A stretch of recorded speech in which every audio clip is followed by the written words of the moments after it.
நம்ம ஊரில் நம்மளுக்கே தெரியாமல் ஐஸ்கிரீம் கடை ஓப்பன் பண்ணியிருக்காங்களா அப்படின்னு சொல்லிட்டு நேற்று சாயந்தரம் நாங்கள் சும்மா ரவுண்டு போகும்போது பார்த்தா ஒரு கடை தாங்க இந்த ஐஸ்கிரீம் கடை. பேர் ஸ்கேண்டி. செம்மையாக இருந்துச்சுங்க. பார்க்க 3 ரூபாலேருந்து 50 ரூபாக்குள்ள தான் ஐஸ்கிரீம் இருக்குன்னு சொல்லி போட்டிருந்தாங்க. இது நம்ம ஐஸ் பே மாதிரி இருக்குமோ அப்படின்னு சொல்லி ட்ரை பண்ணிட்டு தான் உள்ளே போயிருந்தோம். போனோடனே டோரை திறக்கும் போதே பெல்லு மாதிரி ஒரு சவுண்டு கேட்டுச்சு. அது நம்மளுக்கு செம்மையாக இருந்துச்சு.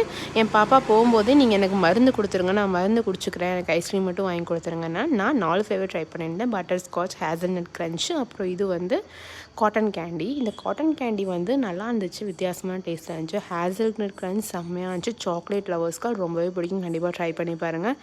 அவர் எப்பவும் போல் பட்டர் ஸ்காட்ச் லவருங்கனால பட்டர் ஸ்காட்ச் எப்பவும் போல் டேஸ்ட்டாக தான் இருந்துச்சு. இது ஒர்த்தா இல்லையா அப்படின்னு யோசிச்சிங்கன்னா 3 ரூபாய் ஸ்டார்ட் ஆகுதுன்னு சொன்னாங்க. ஆனால் ஆரஞ்சு ஐஸ்கிரீம் மட்டும்தான் 3 ரூபாய் ஸ்டார்ட் ஆகுது. மற்ற எல்லாமே ப்ரைஸ் அதிகம் தான். இதெல்லாம் 35-40 ரேஞ்சில் வந்துச்சு. இப்போ நான் ட்ரை பண்ணி பார்த்துட்டு எப்படி இருக்குன்னு மறக்காமல் கமெண்ட்டில் சொல்லுங்கள். சப்ஸ்கிரைப் பண்ண மறந்துடாதீங்க. பை.